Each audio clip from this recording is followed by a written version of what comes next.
Friends. இன்னைக்கு நம்ம எதை பற்றி பார்க்க போகிறோம்னா Flstudio. இது ஒரு டிஜிட்டல் ஆடியோ ஒர்க் ஸ்டேஷன். இதில் வந்து நம்ம ஒரு பியானோவோ இல்லை ஏதோ ஒரு ஸ்ட்ரிங்ஸ் எது வேணால் ப்ளே பண்ணிக்கலாம். ப்ளே பண்ணிவிட்டு இதோட மியூசிக் நோட்ஸை வந்து நம்ம எப்படி எடுக்கிறது, பிரிண்டட் ஃபார்மாக பிடிஎஃபாவோ இல்லைன்னா பிரிண்டாவோ எடுக்கிறது எப்படின்னு சொல்லி இன்னைக்கு நான் சொல்ல போகிறேன்.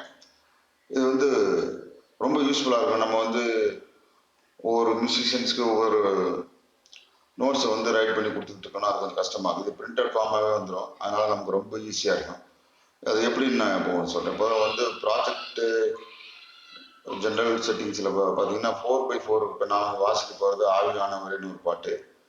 இது வந்து 4x4 இருக்குது. இதை முதல் சரி பண்ணிக்கணும். அப்போ தான் நோட்ஸ் எல்லாம் கரெக்டாக விடுவோம்.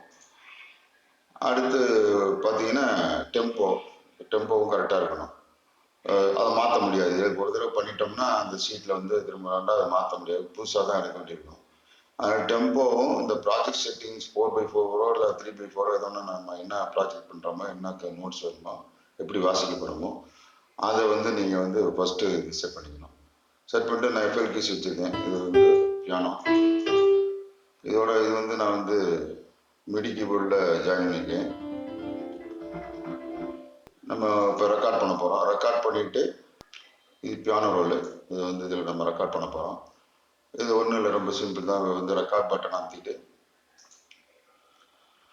இந்த மாதிரி ஆப்ஷன் வரும். இதில் வந்து எவ்ரிதிங்னு ஒன்று இருக்குது. இதை நம்ம கிளிக் பண்ணிவிட்டு நம்ம வாசித்தோம்னா நம்ம வந்து இது வந்து இன்ஃபர்மேஷன் மட்டும் இங்கே வரும். மிடி இன்ஃபர்மேஷன் மட்டும் வரும். அதை வந்து நம்ம ஷீட் நோட்டை எடுத்துக்கலாம். இப்போ நான் ரெக்கார்ட் பண்ண போகிறேன். ரெக்கார்ட் பண்ணிவிட்டு அப்படியே வாசிக்கிறேன்.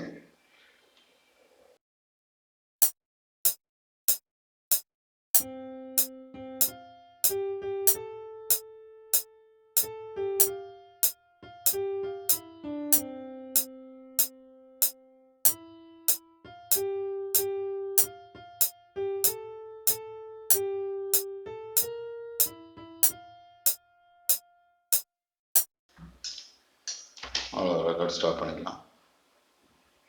இப்போ நான் வாசித்தது இங்கே இருக்குது. இது வந்து மிடி நோட்ஸாக இருக்குது. இதை வந்து நம்ம வந்து இப்போ ஷீட் நோட்ஸாக மாற்ற போகிறோம். இது வந்து நம்ம இதில் கொஞ்சம் ஆல்ட்ரு பண்ணணும். ஏன்னா சின்ன சின்ன மிஸ்டேக் நம்ம பண்ணியிருப்போம். இதை ஆல்ட்ரு பண்ணால் தான் நோட்ஸ் கரெக்டாக வரும். இல்லாட்டினா நோட்ஸ் இதில் இருக்க மாதிரி இது வந்து சின்ன சின்ன கேப்லாம் இருக்குது. இதெல்லாம் வந்து சரி பண்ணணும். சரி பண்ணிட்டு தான் அதுக்கு ஒரு சிம்பிள் ஸ்டெப் இருக்குது. இப்போ இந்த இடத்துல கீர் ஐக்கான் இருக்குது, இந்த ஸ்பானர் ஐக்கான் இருக்குது. இதை பண்ணிவிட்டு குவான்டாஸ்ன்னு இருக்கும். செலக்ட் பண்ணிட்டு பண்ணலாம், இப்போ செலக்ட் பண்ணாமே பண்ணலாம். குவான்டாஸ் ஆகிடும். ஒரே ஒரு சின்ன ஃபைல் தானே வச்சுருக்கேன். நான் வந்து குவான்டாஸ் ஆகிடும். இப்போ இந்த மாதிரி ஆப்ஷன்ஸ் இருக்கும். இப்போ இது என்னென்னா ஸ்டார்ட் டைமு எங்கே நம்ம ஸ்டார்ட் பண்ணணுமோ 4x4 வச்சுருக்கோம். அந்த ஸ்டார்டிங் டைம் கரெக்டாக வந்துடும். டியூரேஷன் கரெக்டாக வந்துடும்.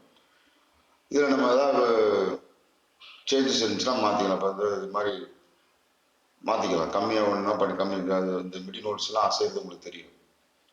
இந்த மாதிரி பண்ணிக்கலாம். இது அக்செப்ட் கொடுத்துட்டோம்னா ஆட்டோமேட்டிக்காக குவான்டாஸ் ஆகிடுச்சு. இப்போ வந்து நம்ம வந்து ப்ளே பண்ணி பார்த்துக்கலாம் ஒரு தடவை.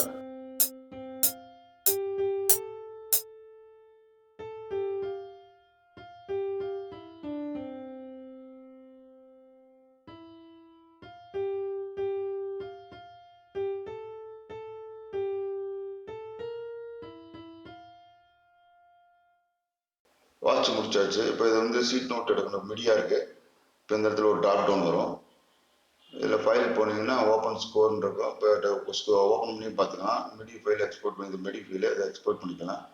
இம்போர்ட்டும் பண்ணிக்கலாம். வேறு இது காப்பி மிடி கிளிக் பண்ணு. இது வந்து மிடி ஃபைலாக அப்படி நம்ம ப்ராஜெக்ட்லேயே காப்பி ஆகிருக்கு. கீழே பார்த்தீங்கன்னா எக்ஸ்போர்ட் ஆஸ் ஸ்கோர் ஷீட்னு இருக்குது.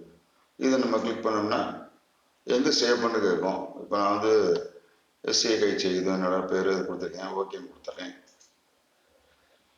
எஃப்எல் கீஸ்க்கு வந்து இப்போ வந்து ஆவியானவரன்னு கொடுக்கலாம்.